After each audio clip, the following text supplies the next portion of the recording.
Дорогие друзья, дорогие коллеги, у нас снова в гостях известный французский историк, декан исторического факультета Католического института высшего образования Жан-Пьер Дескотт.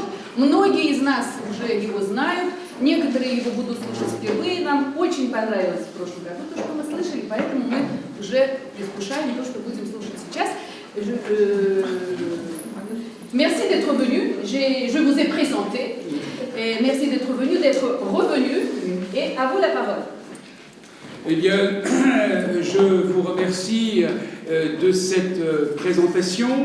Je remercie bien entendu la faculté d'histoire de m'accueillir à nouveau pour cette conférence.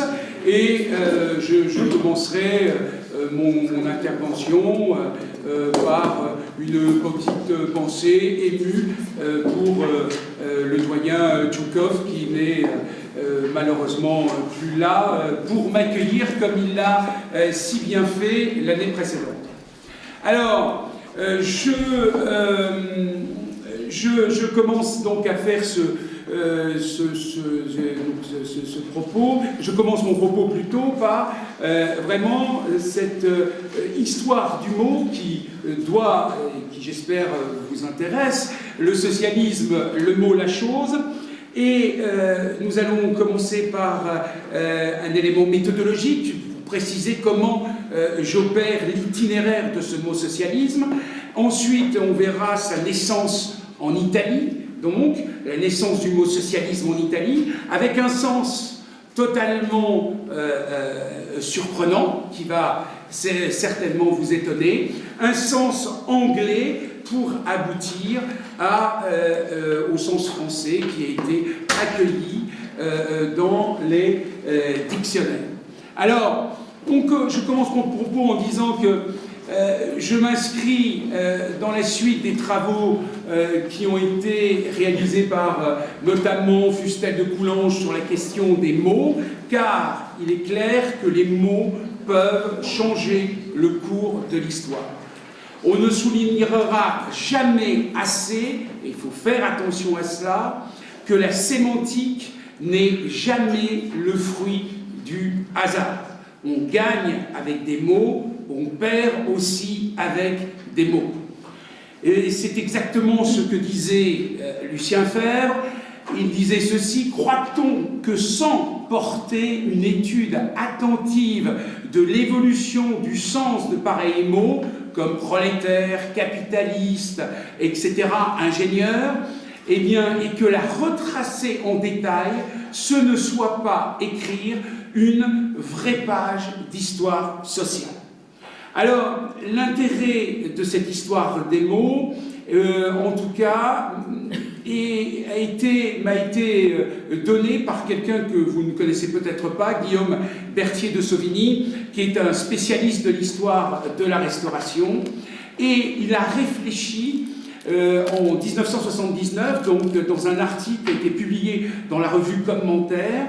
Il a réfléchi à une espèce d'application d'une méthode simple pour retracer cette histoire des mots, cet itinéraire des mots. Il était convaincu, au même titre que Lucien Febvre, d'ailleurs, qu'il était absolument nécessaire de reconstituer cette histoire, de travailler l'histoire du vocabulaire politique et social qui constitue en fait une des clés de l'histoire des idées, car vous le savez, on pense avec des mots et la notion n'existe pas tant que le mot n'apparaît, pour ainsi dire, pas. Donc il y a la relation entre est-ce que c'est le mot qui crée la chose, est-ce que c'est la chose qui crée le mot? Eh bien, c'est aussi une manière de répondre à cette question.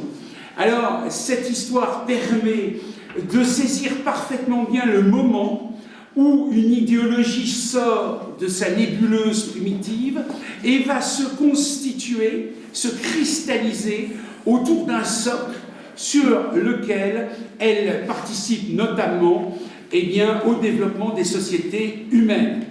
Le libéralisme aux origines d'un mot, c'est le texte qu'a écrit Guillaume de Berthier de Sauvigny, va devenir en fait un modèle type à partir duquel j'ai travaillé pour analyser les différents mots dont la dimension politique et sociale suggère les choses en histoire des idées. Alors, cette méthode, elle est extrêmement simple. Là, elle est simple à saisir, elle se déroule vraiment en 3 temps. Tout d'abord, il faut s'attacher à repérer le mot lui-même, la naissance du terme, en tant que simplement nouvelle combinaison de syllabes, et surtout indépendant de son contenu conceptuel. C'est-à-dire le mot tel qu'il apparaît, on considère que là, c'est une création morphologique qui est localisée. Donc ça, c'est le premier temps. On repère la création morphologique. Ensuite, il s'agira, dans un second temps, et c'est là où les choses deviennent un peu plus compliquées, un peu plus complexes, il faut associer ce mot qui est né à un nouveau concept, une association qui engendre une nouvelle expression, voire aussi une nouvelle définition. Parce que c'est là où les choses sont intéressantes, il va y avoir quelquefois des définitions contraires pour, évidemment, un même mot. Cette deuxième étape, il s'agit bien d'une deuxième étape, elle s'appelle l'innovation sémantique. Création morphologique, innovation sémantique, deuxième étape. Et cette étape est compliquée, pourquoi? Parce que les mots ont une étrange façon de changer insensiblement de sens. Ils se métamorphosent par petites touches successives, laissant d'ailleurs toujours l'observateur que nous sommes un peu perplexe quant à sa maturité lexicale. Il faut, et c'est là où c'est important, dans cette phase d'innovation sémantique, il faut repérer 2 choses.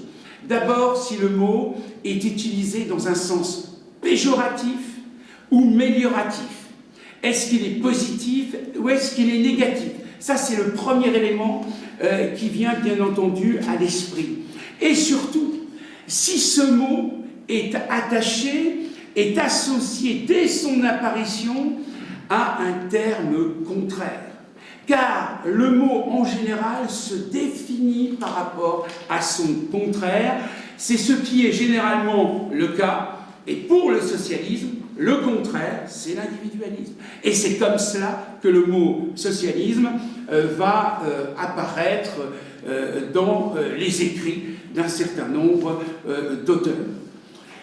L'étude des mots ne peut donc se séparer des choses, de l'étude des choses désignées par ces mots. C'est ainsi qu'un grand linguiste français, Auguste Meillet, essayait de préciser les choses concernant justement l'attention que l'on doit donner à la naissance du mot.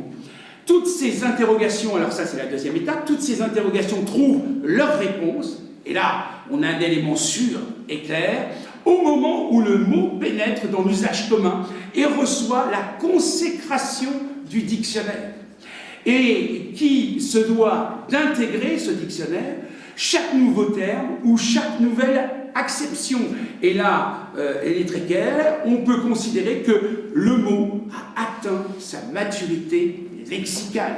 Donc on a quelque chose en 3 temps très facile à saisir, à retenir en tout cas: création morphologique, innovation sémantique, maturité lexicale.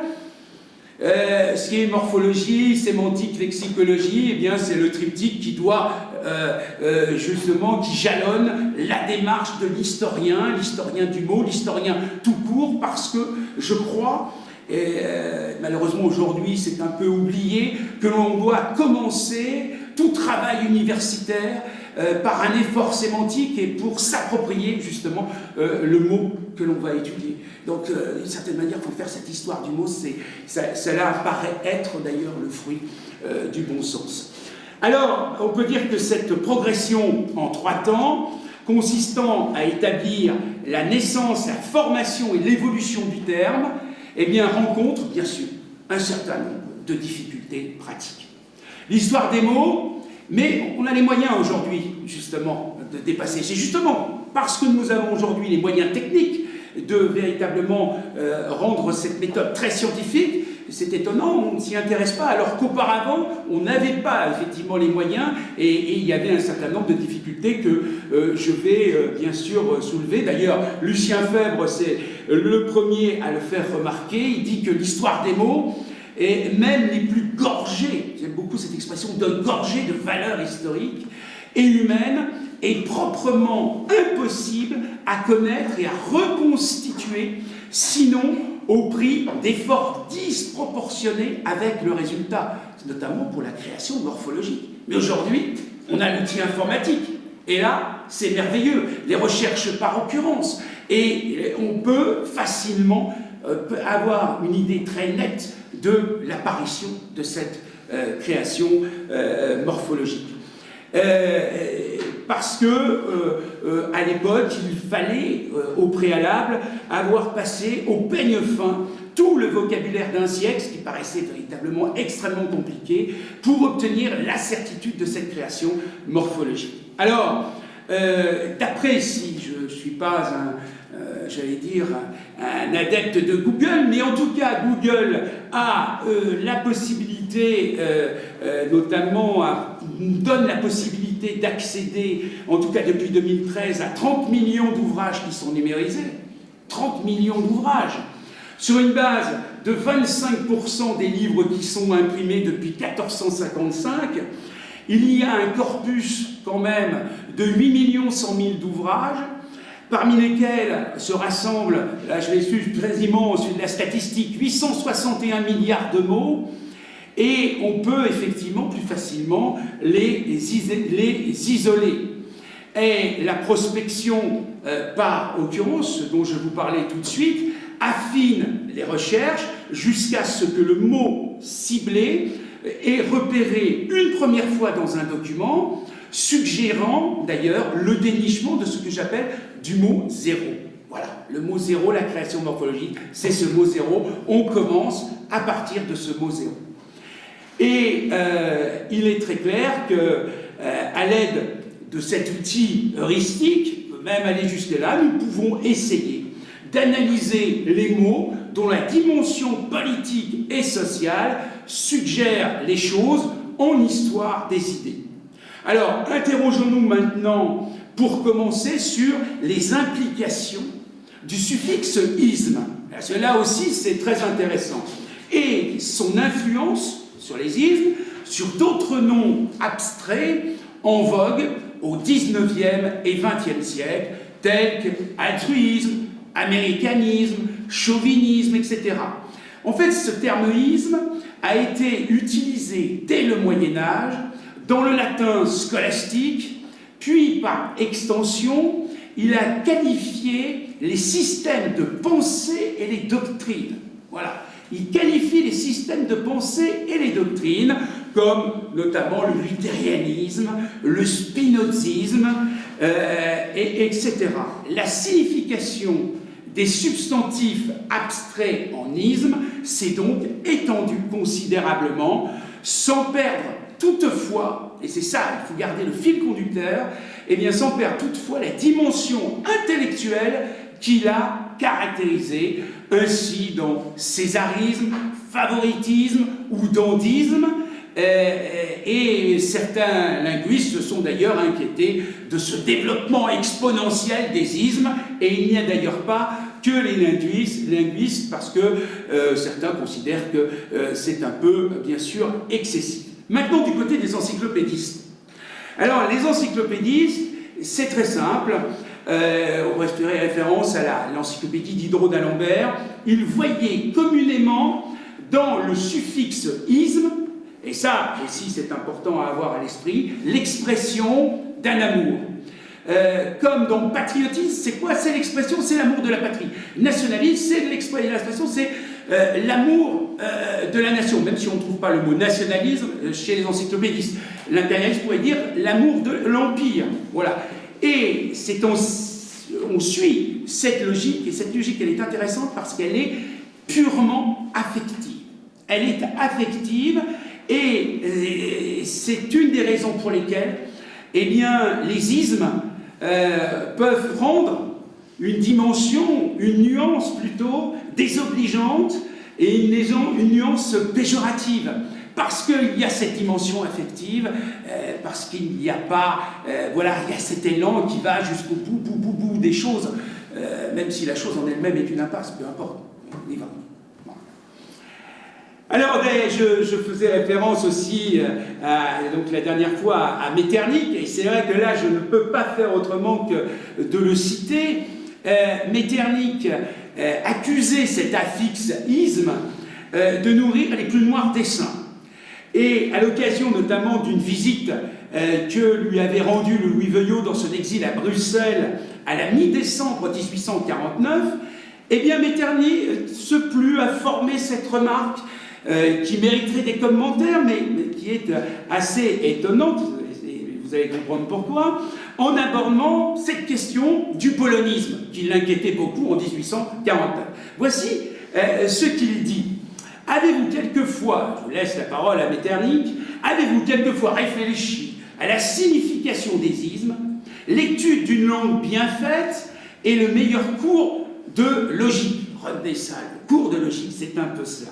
Quand la langue française ajoute l'isme à un substantif, elle ajoute à la chose nommée une idée de mépris et de dégradation. Donc ça, c'est l'idée que se fait Metternich. Il y a des exceptions, et c'est vrai, bien entendu. Mais voyez si ce n'est pas une règle. Et là, il va prendre quelques exemples, en disant, commençons par ce qu'il y a de plus élevé. Théos, Dieu. Songez à ce que c'est que le théisme. Ouais. Et il continue de dire royauté. Voyez ce qu'en a fait le royalisme. Liberté. Que dites-vous du libéralisme? Et le polonisme, revenons au sujet qui le préoccupait, et l'italianisme, il n'en peut plus, et il termine, et le nationalisme, il cite là le nationalisme comme mouvement des nationalités, et il dit, et le popularisme. Alors ne faites pas de confusion, il dit popularisme, il ne dit pas populisme. Deux mots qui ne signifient pas du tout la même chose. Et il termine presque ça. C'est une supplique, on peut dire. Il termine, ces ismes sont vraiment détestables. Voilà, il termine comme cela un peu la polémique. Alors, à l'occasion, on avance petit à petit vers le sujet, à l'occasion d'une série de cours en 1882, l'économiste Paul Leroy-Beaulieu s'interroge sur l'existence d'un nouveau système, se distinguant, et là c'est intéressant, du socialisme en général et du communisme en particulier. Ça, c'était son idée. Voilà ce qu'il dit en 1882. Pourquoi ai-je employé le mot collectivisme, qui n'a pas laissé que détonner sur l'affiche de l'École de France? Pourquoi j'ai utilisé ce néologisme, qui ne se trouve dans aucun dictionnaire? Pourquoi n'ai-je pas pris des termes plus anciens, plus connus, ayant droit de citer, comme ceux de socialisme et communisme? Et là, c'est un exemple, véritablement, où, à un moment donné, on doit, sur la chose qui existe, mettre un mot précis, et c'est ce que se propose de faire, en 1882, Leroy-Beaulieu, dans son cours, donc à l'école, enfin, dans son cours au Collège de France. Alors, toutes ces questions, eh bien, attestent le travail difficile, constant à identifier et à rendre visible une réalité à la fois nouvelle, c'est le commentaire de la citation que je viens de vous livrer sur Leroy-Beaulieu, et pour cela difficilement repérable, qu'aucun terme en usage ne saurait subsumer, hiérarchiser donc, de façon satisfaisante. Il arrive que plusieurs auteurs vont s'attribuer, et c'est là aussi ça introduit un peu plus de confusion, la paternité d'un néologisme. C'est moi qui l'ai trouvé, c'est moi. Moi, j'ai trouvé ce néologisme. Et alors, à ce moment-là, ils vont susciter, bien sûr, la controverse. Et là, je donne deux exemples. Le cas de l'économiste plutôt libéral réformateur Louis Raybaud et l'homme de lettres Pierre Leroux, qui vont revendiquer tous les deux la création morphologique des mots socialiste et socialisme. Alors, le mot socialisme, dans le corps du sujet, vous allez voir, il est créé en 1753. Dès 1753, le terme latin socialiste est signalé dans les écrits d'un abbé, l'abbé du monastère d'Ensdorf, qui s'appelle Anselmo Desing. Desing, c'est D-E-S-I-N-G. 12 années plus tard, c'est une affaire religieuse, vous allez voir, 12 années plus tard, c'est un autre bénédictin. Un autre bénédictin, Ferdinando Faccinei, qui va introduire la traduction italienne d'un texte très important, donc un texte sur les notes et observations des délits et des peines.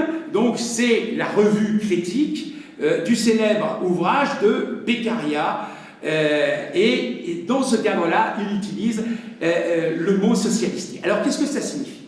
Eh bien, les socialistes, quand on l'utilise à ce moment-là, eh bien, quand on l'utilise, ça désigne les partisans de Rousseau, qui défendaient la thèse selon laquelle, à l'origine donc des sociétés humaines, se trouvait un contrat social par lequel les hommes, jusqu'alors libres et égaux, se seraient liés.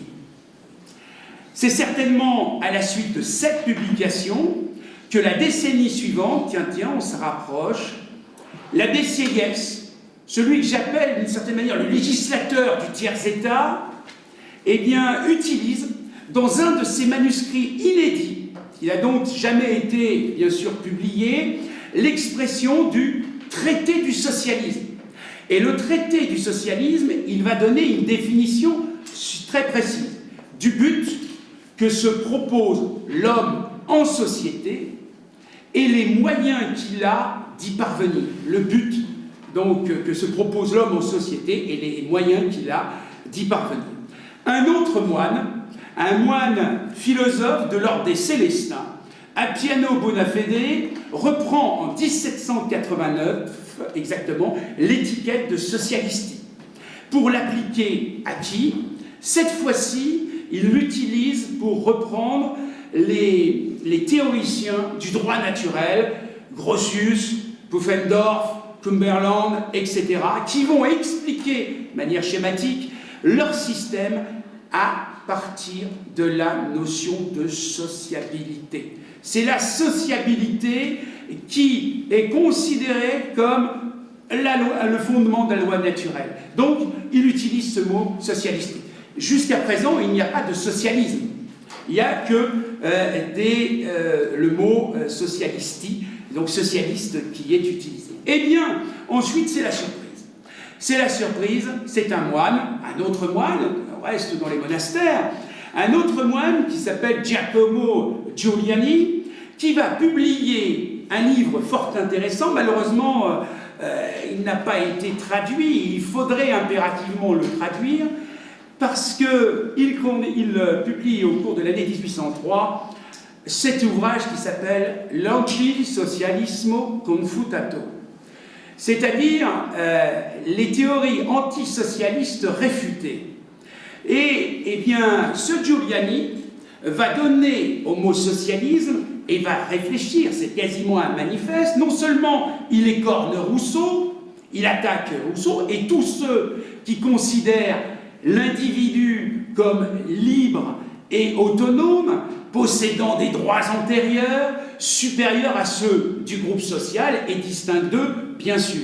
Lui-même est convaincu que la condition naturelle de l'homme est la vie en société. Souvenez-vous, plus exactement, on peut rattacher cela à cette pensée de Bonald lorsque celui-ci dit « l'homme naît société ». Eh bien, c'est ça. Il naît société et on retrouve un peu... Bonald reprend un peu Giuliani. Et surtout, Giuliani, le socialisme, c'est quoi? Eh bien, c'est un terme qui fait, bien sûr, contrepoids à l'individualisme, ça vous en doutez, mais il signifie quoi? Il signifie, en fait, il veut, ce terme socialiste, désigner les théories et les écrivains qui défendent l'ordre régnant de la propriété privée, Eh bien, l'ordre régnant de la propriété privée par opposition aux antisocialistes qui, eux, veulent attaquer la propriété privée. Ils considèrent que les antisocialistes sont des révolutionnaires. Ils considèrent que les antisocialistes sont révolutionnaires parce que ce sont d'affreux individualistes et qui dissolvent la société, et ils en arrivent à nier les rapports sociaux naturels qui existent dans toute société. D'ailleurs, voilà, là c'est étonnant quand on découvre ça, on relit le texte plusieurs fois, on a mal compris, on le fait traduire. Non, non, il s'agit bien de cela. Et c'est une acception qui désoriente le lecteur, habitué, comme nous le sommes, aux définitions postérieures du socialisme. En effet, il est assez inhabituel de voir associer le terme socialiste à la protection de la propriété privée. Et surtout, d'associer le mot socialisme à l'action contre-révolutionnaire. Ce que voulait effectivement conserver Giuliani, c'est cette idée qu'a défendue un grand professeur de droit public, donc français, François-Olivier Martin. Il a utilisé la France d'Ancien Régime, l'ancienne France, en disant c'est la nation organisée. C'est ce que veut défendre justement Giuliani, c'est cette nation organisée, qui n'est pas, bien sûr, comme vous en doutez, collectiviste, loin s'en faut. Et pourtant, alors c'est là où on avance dans les recherches, un tel propos n'aurait sans doute ni gêné, ni choqué les contemporains. En 1797, une lettre d'un révolutionnaire bien connu, Jean-Baptiste Drouet, celui qui a reconnu le roi et qui l'a emmené, je dirais indirectement, à la guillotine, eh bien Drouet, qui est l'homme de l'arrestation de Varennes, et il est aussi le compagnon de Gragus Babeuf. C'est une sorte de précurseur d'une forme de communisme, et il va indiquer aux membres du directoire, et là je le cite, son ambition. Nous, les républicains de la Marne, nous, avons le désir de me voir, voir organisé, de me voir occuper le poste de ce commandant en chef de la gendarmerie. Celui qui occupe cette place est désigné comme un socialiste. Là, on se dit, mais que se passe-t-il? Et on va effectivement se référer à des travaux d'historiens de la Révolution française qui ont été publiés dans les annales, des annales historiques de la Révolution française. Un historien, Gustave Laurent, qui reprend le texte et qui le compare, et il arrive à cette conclusion en disant que le mot socialiste ne signifie autre que monarchiste. Socialiste, il peut être monarchiste. C'est vrai qu'on se dit, mon Dieu, mon Dieu. Par ailleurs, quand on suit Drouet, il y a un retour en grâce. Ce retour en grâce, parce qu'il a été mis sur le côté, parce qu'il avait des idées un peu excessives, retour en grâce qui permet à Drouet d'obtenir l'année suivante un poste de commissaire de police, bien sûr. Fidèle à ses convictions, il souhaite, là, clairement dénicher les réactionnaires, c'est ce que nous dirions aujourd'hui, dans la municipalité de Reims, qui reste effectivement son lieu de rattachement. C'est-à-dire, en gros, et là je le l'ai, surveiller les intrigues des socialistes fanatiques, et émigrés qui abondent dans cette commune. Bon. Ce deuxième extrait, là, c'est très clair, atteste que le socialiste doit être considéré comme un authentique contre-révolutionnaire. Eh bien, cet élément-là n'est pas du tout surprenant lorsqu'on lit les propos d'un grand historien, Jacques Gauchot, pour qui l'usage de ce mot socialiste devait être probablement général. Il faudrait bien entendu faire de nouvelles recherches pour préciser sa fréquence d'utilisation et le cadre dans lequel ce sens du mot socialiste, pour le moins conservateur, je reste gentil en disant conservateur, contre-révolutionnaire en tout cas, a évolué au cours de la période donc du directoire.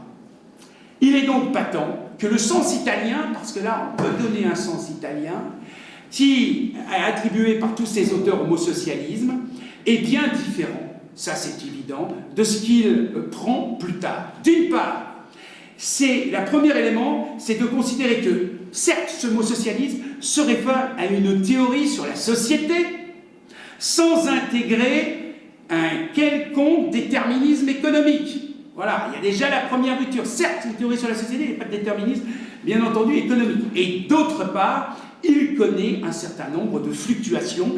Rien n'est figé dans le temps, c'est la période de l'innovation sémantique.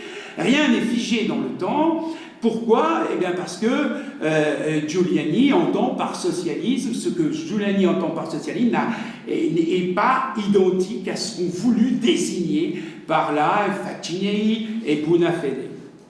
Alors, après les débuts prometteurs en Italie, eh bien les apparitions en France, il y a des petites apparitions en France via la BCIS. Considérons maintenant comment eh bien, cette innovation sémantique, et c'est là où tout va changer, eh bien, s'est installée sur les bords de la Tamise. Donc, l'arrivée de ce mot en Angleterre, 1822, la plus ancienne mention qui est connue se trouve dans une lettre de 1822, oui, c'est ça, écrite par un imprimeur qui s'appelle Edward Cooper, l'inspirateur du socialisme utopique, enfin celui qu'on a considéré socialisme utopique, Robert Owen.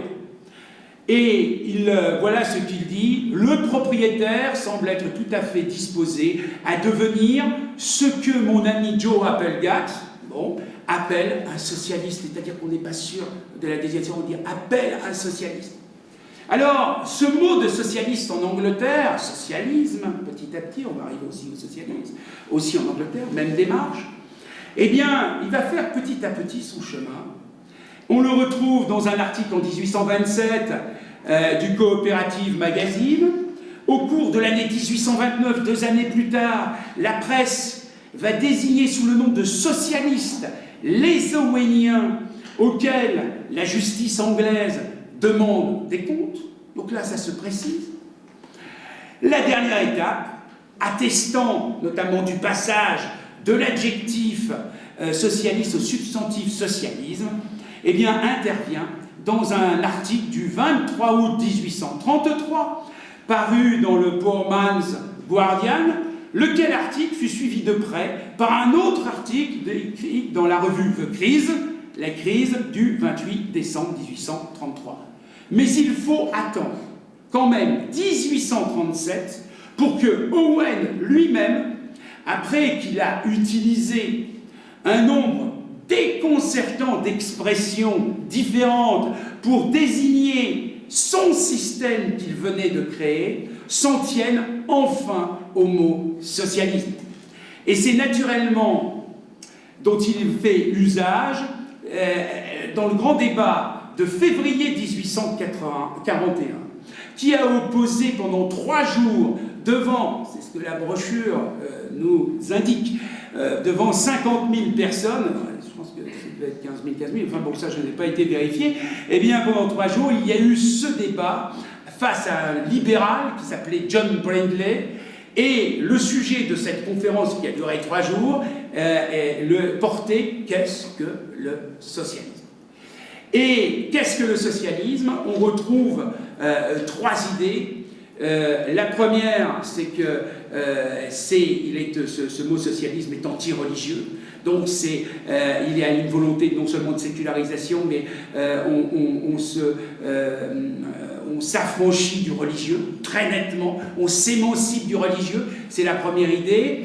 Il y a une attaque très nette de la propriété privée, telle qu'elle existait à ce moment-là, c'est la deuxième idée. Et la troisième idée, c'est la famille.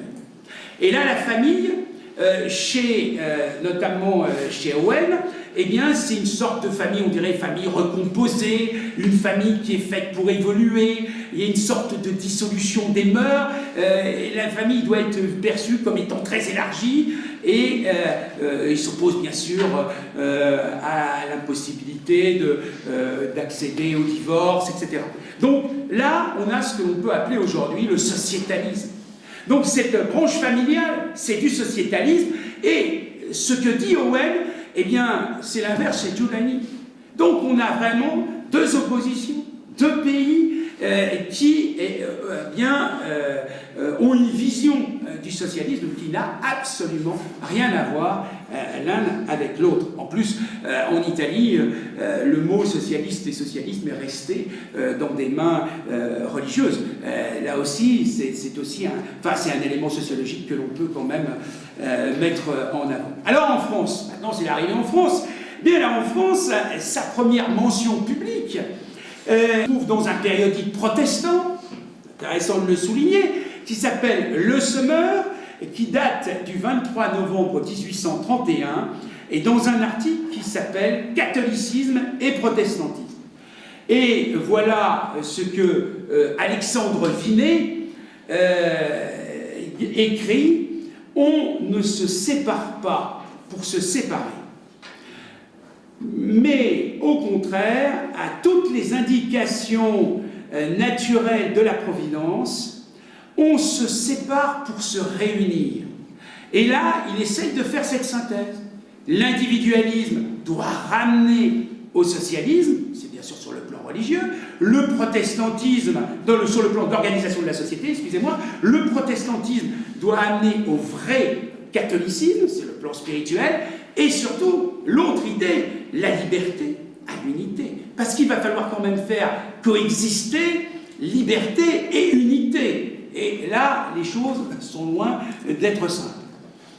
Alors, ce que l'on peut dire, c'est que le sens, il y a aussi un autre sens qui est apparu quelques années plus tard, mais on peut dire que le socialisme, là, représente l'unité au sein du groupe social par opposition à l'individualisme. Ça ne va pas au-delà. C'est ce que l'on peut dire. On est loin dans les théories qui vont se développer par la suite. Et contrairement à ce que Pierre Leroux écrit et à ce que l'on peut lire régulièrement, il n'a pas été, bien entendu, le créateur du mot socialisme, c'est Alexandre Vinet. On peut dire que si ce n'est pas Leroux qui fait le lien entre le mot et la chose socialiste, à qui doit-on son sens moderne? Qui a commencé à parler les socialistes, ces sortes de penseurs qui s'occupent de réforme sociale? Voilà, cette idée de réforme sociale. Eh bien, c'est un fouriériste qui était complètement oublié, qui s'appelait Bert Brugger, B-E-R-B-R-U-G-E-R, qui va donner une nouvelle acception au mot socialiste, et il le donne dans une lettre qu'il adresse à Fourier le 12 mai 1834. Et là, c'est intéressant parce que voilà ce qu'il dit. Quant aux Owenniens, donc il fait le lien avec Owen, mais plus au sens italien, mais c'est quand même un peu gênant. Quant aux Owenniens, le moment de leur fusion, donc on retrouve fusion, c'est l'unité, avec nous pour constituer un grand parti socialiste. L'idée en 1834 de constituer un grand parti socialiste qui se composera de tous les hommes adhérents à notre découverte sociale, il conclut en disant « me paraît quand même assez éloigné ». Alors, on constate, bien sûr, que sont ici qualifiés de socialistes ceux qui adoptent une conception organisatrice de la société, on avance petit à petit. Cet usage du mot demeure, il est vrai, pourtant restreint. Et il va falloir, parce que, bien sûr, attendre sa vulgarisation. Eh bien, la vulgarisation va venir par réformateur libéral dont j'ai parlé tout à l'heure, Louis Raybaud. Louis Raybaud, qui va, dans une série d'articles qu'il fait paraître de 1836 à 1838, vous voyez, je respecte la chronologie là aussi, dans la Revue des Deux Mondes, eh bien, sous le titre « Les socialistes modernes ». Et il va étudier de façon systématique les différentes idéologies et les différentes écoles socialistes, les écoles sociales. Ce livre sera republié en 1840, on additionne tous ces articles, et il va s'appeler « Socialistes et socialisme ». À ce moment-là, eh bien, entre dans le langage courant. Mais pour y connoter, et c'est pour ça que je reviens à la phrase, à la réflexion plutôt, et l'analyse de Metternich, pour y connoter quelque chose d'à la fois de dynamique, mais aussi de menaçant. il y a la nuance négative, péjorative. Il ne restait donc plus au mot qu'à être accueilli dans la nomenclature des dictionnaires. Donc là, j'arrive à ma dernière effectivement partie. C'est même ma conclusion. C'est effectivement d'arriver le mot dans les dictionnaires. Et là, on a un mot. La première fois qu'il apparaît, c'est 1870, le littré. Et retenez cette définition magnifique. Il dit bien un système qui, subordonnant les réformes politiques, offre un plan de réforme sociale. Aujourd'hui, il n'y a aucun gouvernement qui ne peut s'opposer à cette définition. Je leur ai dit système qui, subordonnant les réformes politiques, offre un plan de réforme sociale. Suffisait d'avoir un plan de réforme sociale pour être considéré comme socialiste. Ça, c'est le littré en 70. En 73, Larousse évoque dans sa définition du mot socialisme système de gouvernement qui a pour base un ensemble de réformes sociales. On reste sur la même idée. La consécration, eh bien, c'est l'édition de 1878. L'édition du dictionnaire de l'Académie française, qui reçoit pour la première fois, bien entendu, le mot socialisme. Et qu'est-ce qu'il donne comme définition? Doctrine des hommes, donc il est rattaché à cet amour, donc l'élément système, bien sûr, doctrine des hommes, qui prétendent changer l'état de la société et de la réformer sur un plan tout à fait nouveau. Et là, il y a une ouverture. Effectivement, vers d'autres choses. Doctrine des hommes qui prétendent changer l'état de la société et de la réformer sur un plan tout à fait nouveau. Alors, il est clair qu'à partir des années 1878, et ça a été aussi mon intervention de l'année précédente, il y a un renouveau d'intérêt. Et le problème, c'est que cette définition de l'Académie, et cette définition, les définitions qui ont été données par le Littré et par le Larousse, eh bien, vont être contestées, bien sûr, par les congrès ouvriers. Et ils vont être contestés par les congrès ouvriers. Il va y avoir une sacrée controverse. Et c'est là où c'est intéressant, on lutte mot à mot, on essaye d'avancer le mot que l'on pense être le plus juste, c'est celui qui correspond à la situation donnée. Et alors, la controverse est telle, elle atteint un tel niveau que le Figaro littéraire, on ne ferait plus ça aujourd'hui, ils n'en ont plus le courage, c'est autre chose, donc lance un concours auprès de ses lecteurs, où il s'agissait de donner la meilleure définition correspondant à la question suivante: qu'est-ce que le socialisme?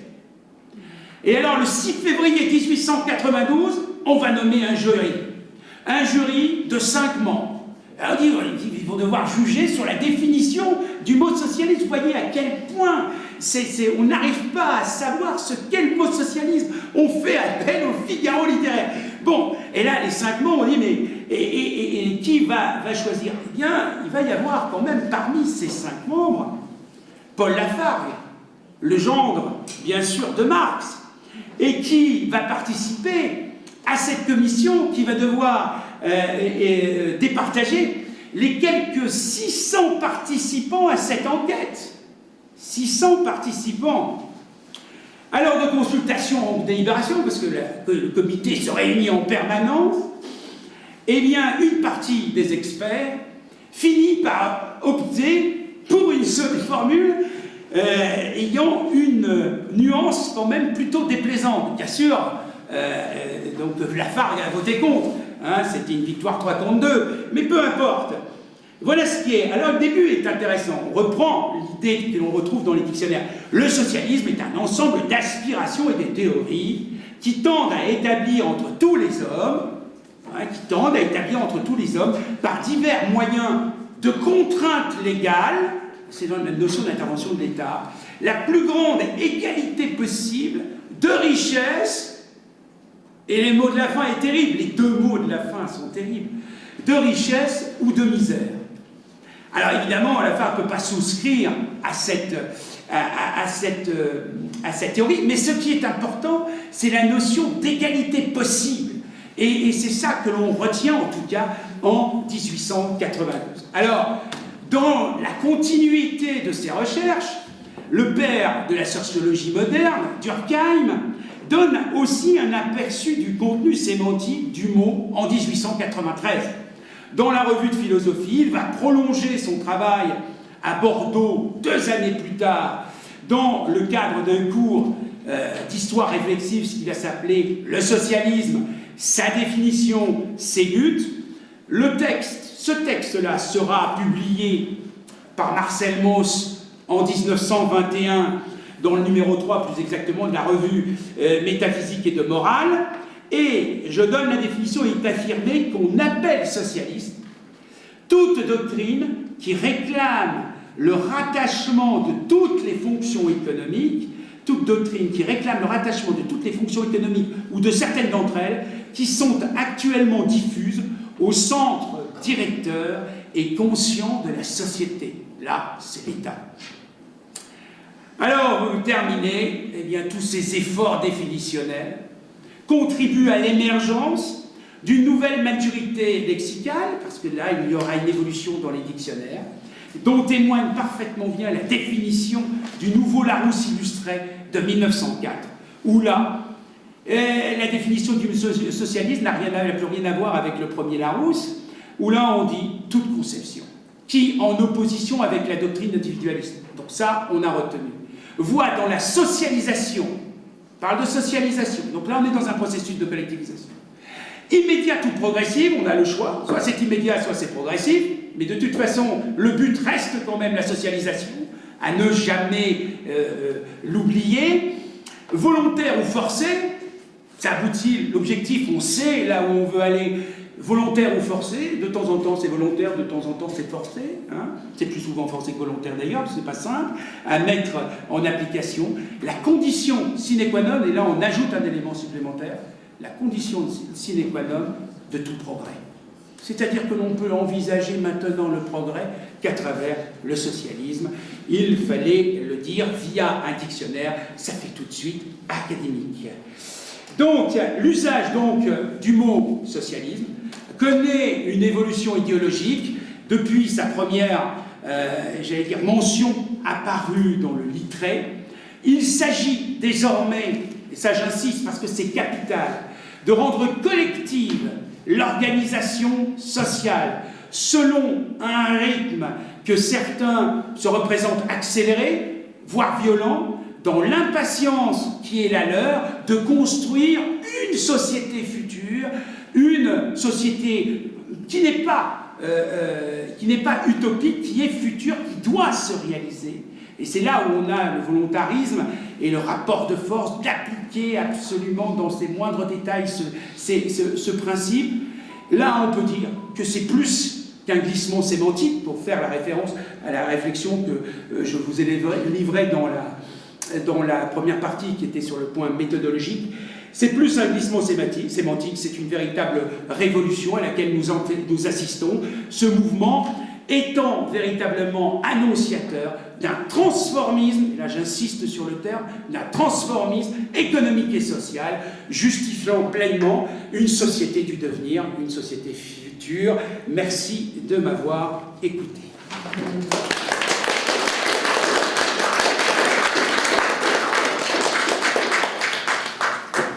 Merci beaucoup. Les questions?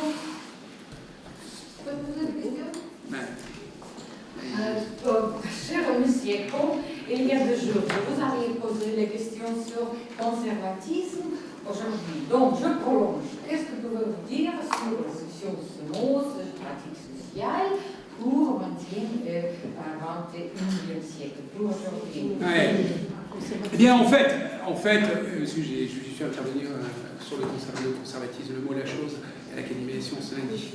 Voilà, parce que j'ai repris ça, parce que j'ai fait une dizaine de mots comme ça.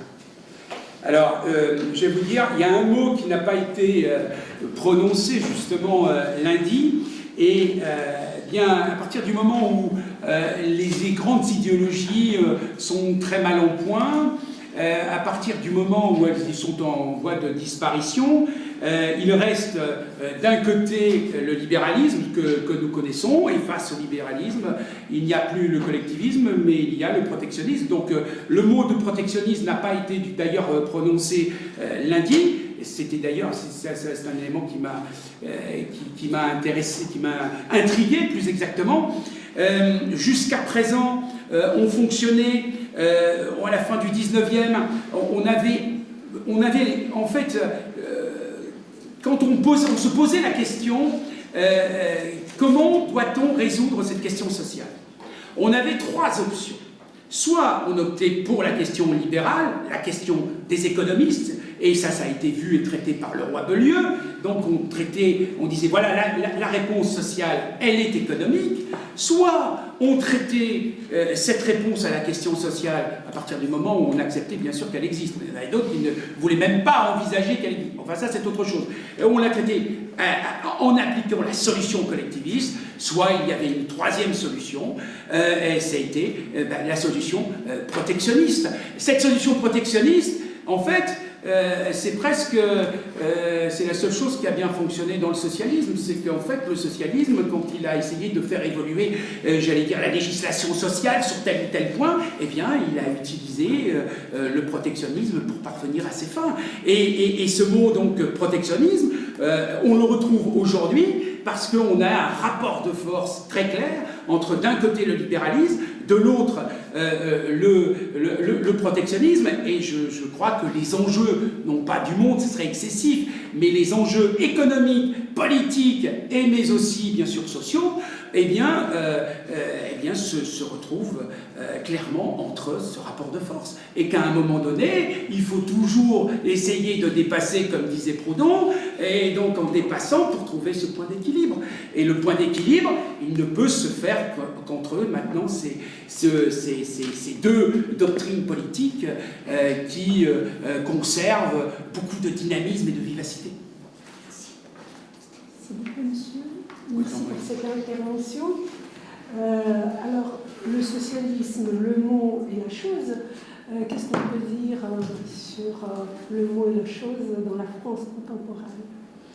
Alors, Monsieur Mélenchon, on le voit très bien, avec son ruban. Alors, monsieur Mélenchon, il subit le contre-choc de la fin du collectivisme. C'est-à-dire qu'il doit essayer de trouver une doctrine cohérente. Et sa doctrine, elle est très claire, c'est que maintenant, c'est plus du collectivisme, c'est même plus, enfin il parle encore du socialisme, mais c'est de l'humanisme. Toutes ces références, c'est l'humanisme. Et il espère que par cet humanisme-là, il va pouvoir introduire, j'allais dire, cette égalité qu'il croit être juste, et il va essayer à partir il essaye à partir de cette idée, de ce principe égalitaire, eh bien, de construire une organisation sociale autour de lui.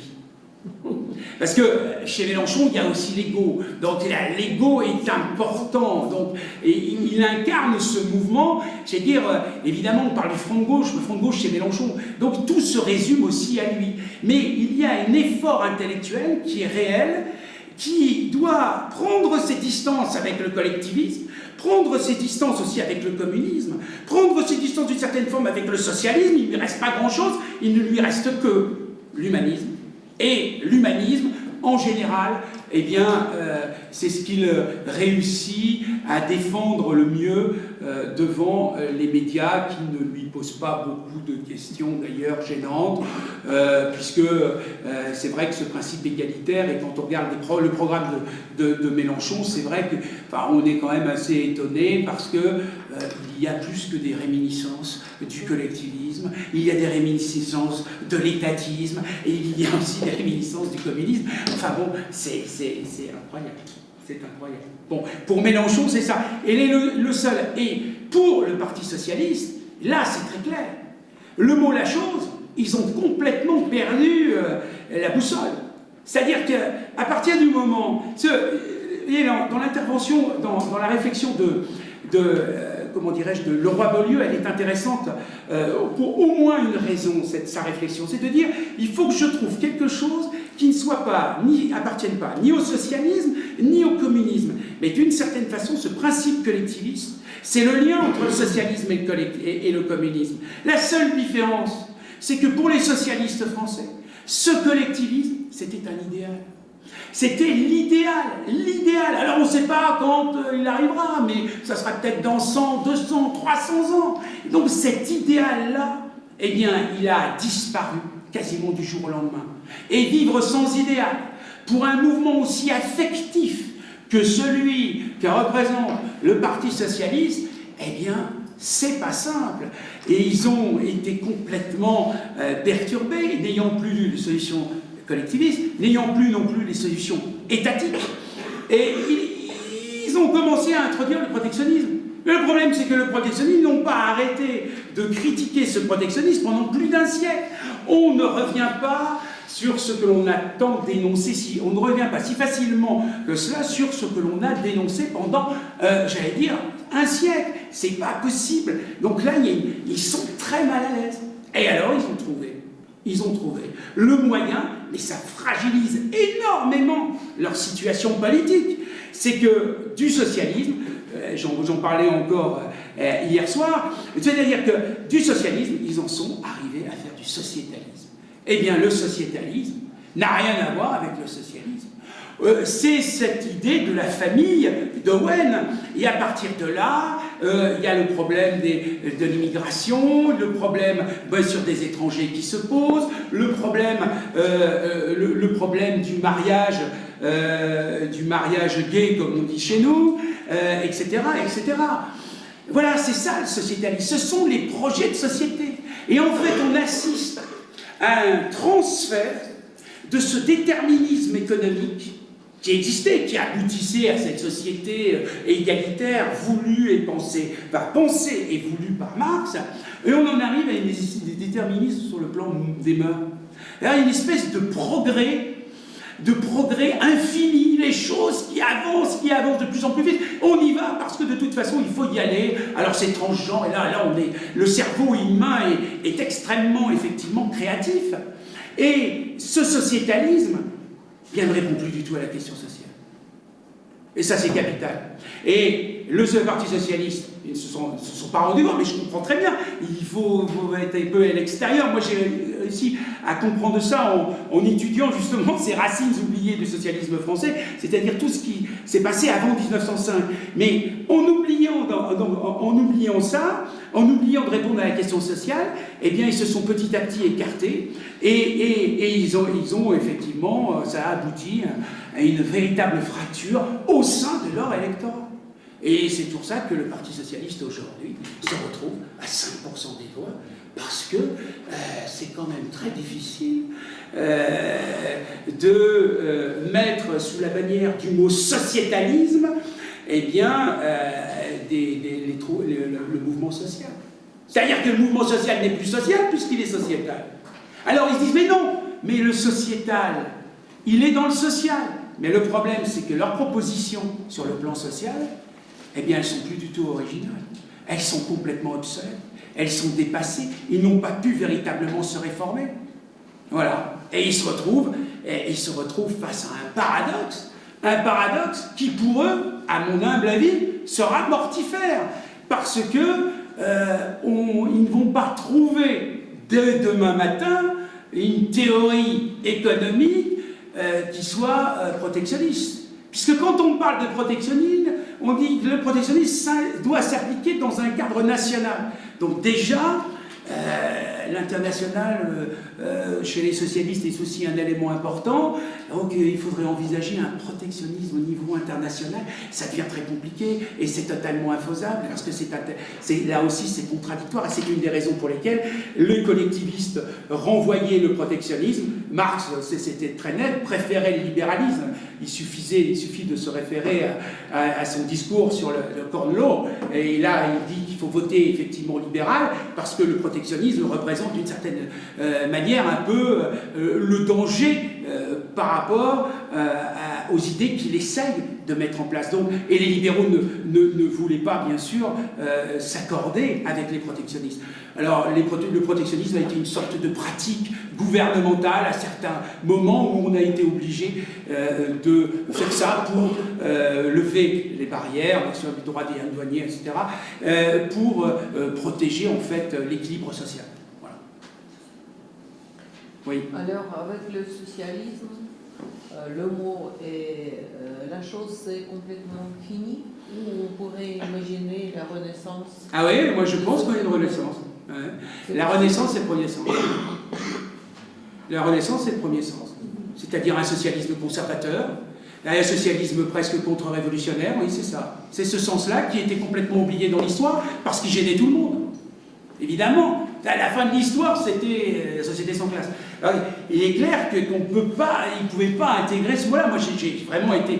On disait que c'était un accident d'histoire. Ils ont considéré ça comme un accident d'histoire. Mais là, aujourd'hui, eh bien, on peut considérer que ce sens italien, ce premier essai de théorisation, est loin d'être stupide et reprend, si vous voulez, du crédit après un siècle d'expérience. Voilà. Et c'est ce sens-là, c'est pour ça que ce qui est fascinant, c'est l'Italie, l'Angleterre, la France, aussi plutôt du côté, on prend Owen je dirais très investi dans la vie politique française, notamment au moment de la Deuxième République, eh bien, il est clair que là, on prend cette solution-là et petit à petit, eh bien, on ne la quittera plus et on fera de l'organisation sociale eh bien, quelque chose qui doit être excellent et le fin du fin, c'est véritablement d'appliquer les principes collectivistes. Voilà. Et c'est ce sens conservateur qui, voilà. Alors je sais qu'on cherche, mais voilà. Et ce sens conservateur, c'est quoi? C'est du protectionnisme. Et en fait, on retombe un peu là-dessus. Et on retombe dans le schéma que j'ai essayé de vous donner, qui est peut-être extrêmement simpliste. Libéralisme face au protectionnisme. Mais regardez le monde aujourd'hui, la fracture est réelle, et à chaque fois qu'un nouveau gouvernement arrive au pouvoir, il essaye de dépasser ce rapport de force en penchant plutôt d'un côté que de l'autre, voilà, en fonction, là encore, des circonstances. Donc voilà. Oui, oui. D'abord, je voudrais vous remercier, monsieur le professeur, pour votre conférence. La question que je voudrais vous poser porte sur le cas russe. Est-ce qu'on peut dire que les Russes ont élaboré leur propre sens du mot socialisme? Alors, en tant que Français, c'est compliqué. Mais il est clair que en fait, il y a une recherche. On voit bien par rapport au colloque qui a eu lieu lundi, qu'il y a une recherche autour du mot conservatisme. Et en fait, en les écoutant les différentes, heureusement j'avais quelqu'un qui me traduisait, parce que c'était compliqué sinon, ça aurait été compliqué. Et là, j'ai bien pu suivre toutes les interventions, et c'est vrai qu'il y a une recherche permanente autour de ce mot conservatisme. Eh bien, en fait, indirectement, ce conservatisme se trouve dans ce socialisme. Ce socialisme qui accepte, de fait, et c'est ça qui est capital, et on ne l'a pas à l'esprit parce que ça nous paraît être totalement évident aujourd'hui, en tout cas pour nous, Français, qui acceptent la propriété privée. Parce que c'est ça qui est vraiment la rupture. La rupture, c'est oui à la propriété privée, non à la propriété privée. Et à partir du moment où on accepte, ce qui fut le cas dans les 2-3 premiers congrès ouvriers, d'ouvriers qui avaient participé, qui ont participé à ces congrès, ils ont essayé de lutter évidemment contre ce principe collectiviste en défendant cette propriété privée. Et cette propriété privée, pour eux, c'était essentiel. La réponse à la question sociale passait par la propriété privée parce que l'on devait développer les associations coopératives ouvrières, coopératives production, coopératives de consommation, etc. Donc, dans le but de ces associations-là, eh bien, c'était une forme de réponse. C'était la réponse à la question sociale. L'association, pour eux, était une panacée universelle. Exactement ce que j'ai dit il y a un an, en utilisant les mêmes mots, parce que ça, on se souvient. Donc, sur la panacée universelle, et pourquoi? Eh bien, c'était possible qu'à partir du moment où on respectait la propriété privée. Parce que les associations devaient être elles-mêmes propriétaires de leurs biens. Voilà, ça c'est... Oui. Monsieur le professeur, merci pour votre conférence. Ma question est suivante. Les mass médias, spécialement les mass médias français, ils aiment chercher les nouveaux ismes avec chaque nouveau chef d'État, comme sarkozysme, hollandisme, macronisme, etc. Et c'est ça, c'est pour ça que j'ai fait remarquer qu'il y a une sorte de dérive. Non, mais tout est en Oui, il a raison. Ah, voilà, on pourrait dire aussi despotisme, vous voyez, par exemple. C'était le despotisme, vous voyez, on est des ismes à tous. Tout le monde a le droit à un isme. C'est infernal. C'est pour ça que j'avais eu l'idée à un certain moment de faire un dictionnaire des ismes, parce que c'était quand même assez révélateur de la société et aussi de la création. Parce que les néologismes, voilà, encore un isme, mais bon, on est bien obligé de passer par là. Le néologisme, eh bien, est un moyen pour les journalistes, justement, d'être à l'origine d'un nouveau mouvement. Vous voyez, c'est quand dans l'opposition, c'est moi qui ai inventé le socialisme, Leroux, c'est ça. Non, c'est moi, c'est Guy Raybaud, c'est moi qui ai inventé le socialisme. Donc il y a toujours ce petit côté, ça flatte la personnalité. Et d'ailleurs, le roi Beaulieu était convaincu que c'était lui qui avait inventé le mot collectivisme, alors que c'est pas du tout lui, puisque c'est Pécure qui l'a inventé. Donc, en 50 ans, enfin oui, 45 ans avant lui.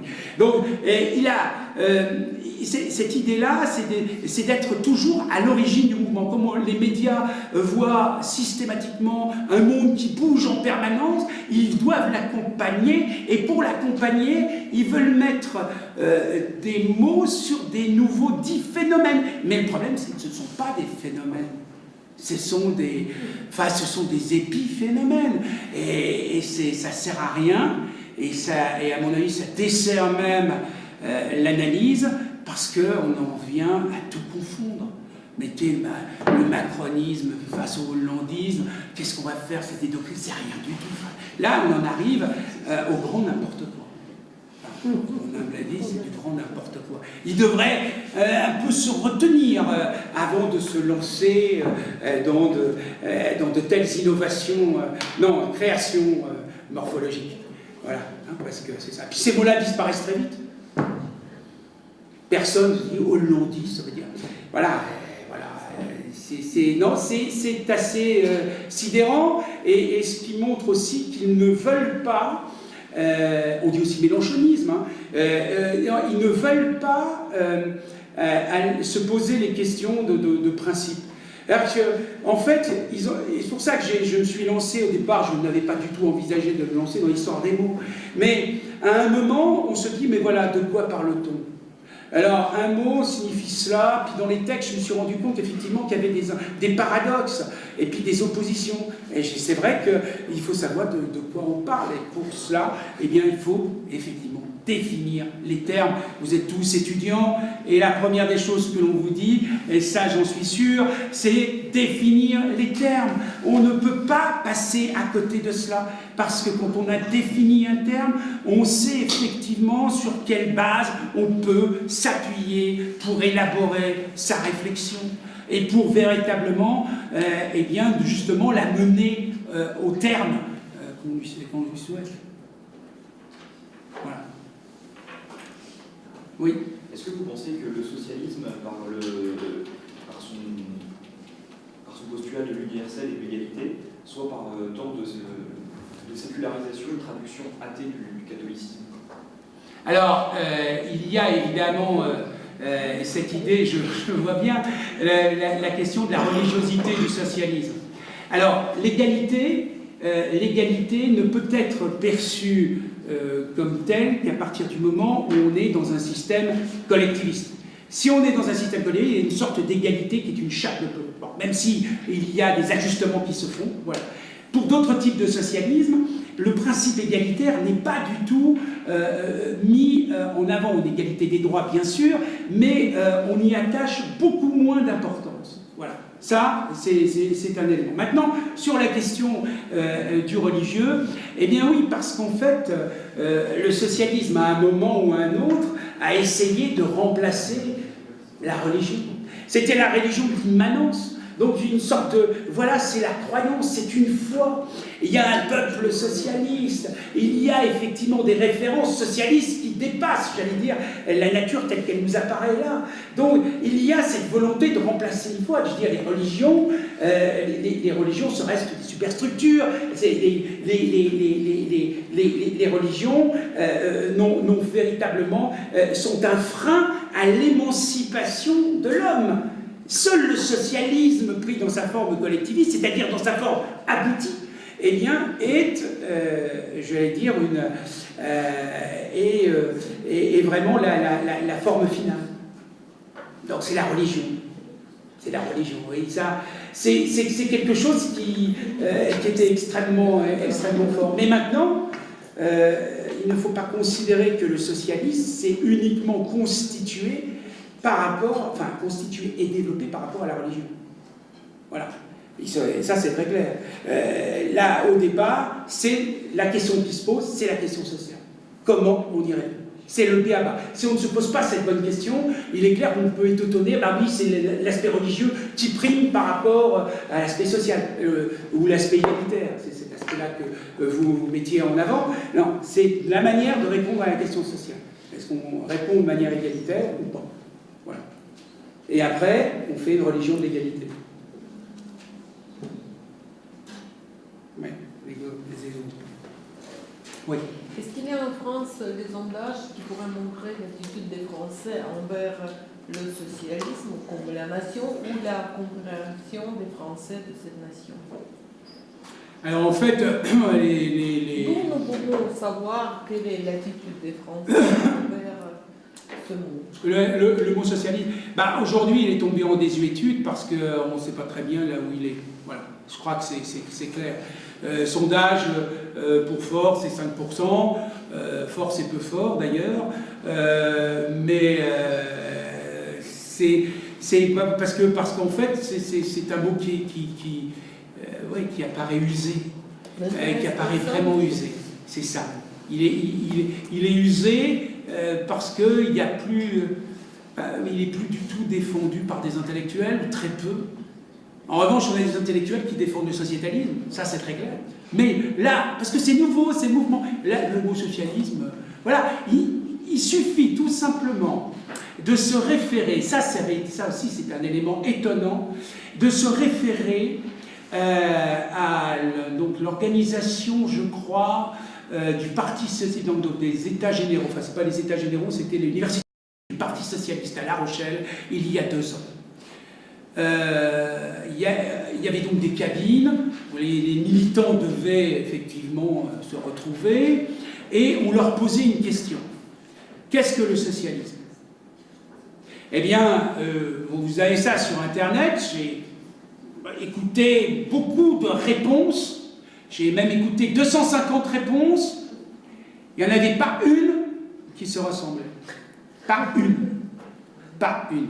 Alors, c'était l'écologie, il y en a un autre, c'était simplement les droits sociaux, après, encore ça avait encore un peu de sens, mais après c'était une nouvelle organisation de société, mais les réponses, mais c'était incroyable, sur une question aussi simple que cela, qu'est-ce que le socialisme? C'est-à-dire que alors ils riaient parce que c'était chouette, parce que c'était l'université d'été, mais on les sentait complètement désemparés, complètement désenchantés. Et quand vous n'avez plus d'idéal, obligatoirement tout s'effondre. Et puis ils discutent entre eux, et puis il n'y a personne qui peut véritablement trancher. Imaginons le congrès du Parti socialiste à Épinay, n'est-ce pas, avec François Mitterrand. Je peux vous dire, on aurait posé à n'importe quel militant « Qu'est-ce que le socialisme ?» Il y aurait eu des réponses cohérentes. Certes, il y avait une école du parti, il y avait des idées qui étaient transmises à ce moment-là, dans des structures, dans les sections, etc. Mais quand même, il y avait une sorte de cohérence. Là, il n'y a plus la cohérence. Alors, obligatoirement, ça part, ça part de tous côtés. Et effectivement, c'est très, très, très, très inquiétant pour le Parti socialiste. Pourquoi? Parce qu'il n'y a aucun de ses dirigeants actuels qui est véritablement capable de définir ce qu'est le socialisme français. Et c'est d'ailleurs pour ça qu'un tel désordre, vous le retrouvez à la base. On ne peut pas se permettre d'accepter le désordre sur une définition. Oui. Je vais reprendre la dernière question et poser la mienne. Je ne suis pas historienne, je suis professeur de français, je suis linguiste. Et j'ai surtout apprécié, je le soulignais, le côté franchement philologique, le côté lexicologique de votre conférence. Et la question que je veux poser, vous avez beaucoup parlé, vous avez étudié, analysé les définitions des dictionnaires. Et si on se souvient le sujet de cette... Le mot. Oui. À quoi ça sert une définition dans les conditions contemporaines? Si la vie politique est tellement dynamique, elle change si vite, les définitions du dictionnaire raisonné, du dictionnaire pour les professeurs, pour les professionnels, pour les historiens, ils seront l'objet d'une critique de tous les côtés. Pour les non-professionnels, vraiment, ça n'explique pas beaucoup. Alors, comment pensez-vous résoudre cette question, étant donné votre dernier argument?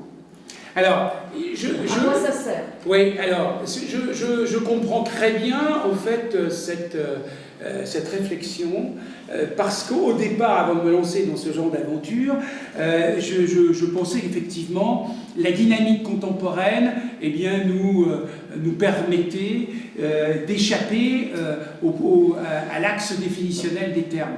Je pense que, en fait, on peut s'approprier des mots, mais il faut quand même, et c'est là où savoir raison garder, essayer de garder une définition commune des termes que l'on utilise.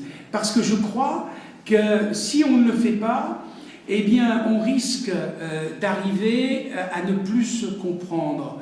C'est-à-dire que même des mots qu'on va utiliser couramment ne sera pas considéré comme cela par votre interlocuteur ou dans le cadre d'un échange. Je crois qu'il faut toujours un peu se rappeler de la définition et pourquoi pas la faire évoluer, mais en partant d'un premier sens.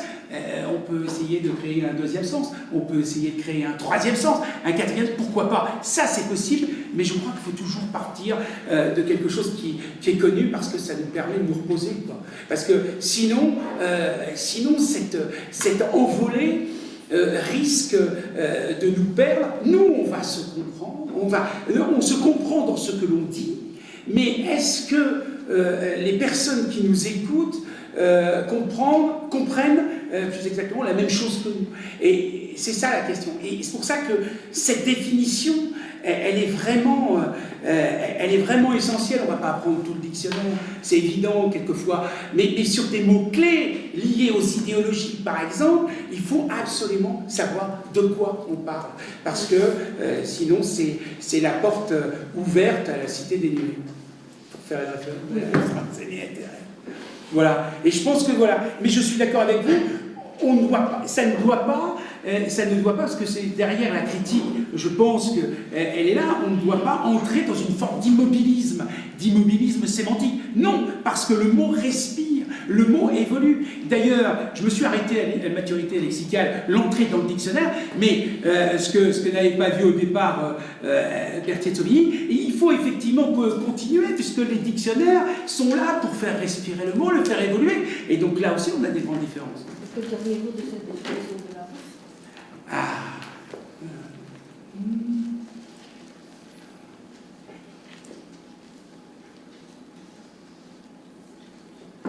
Et ça, c'est effectivement une sacrée évolution, parce qu'il n'est plus question,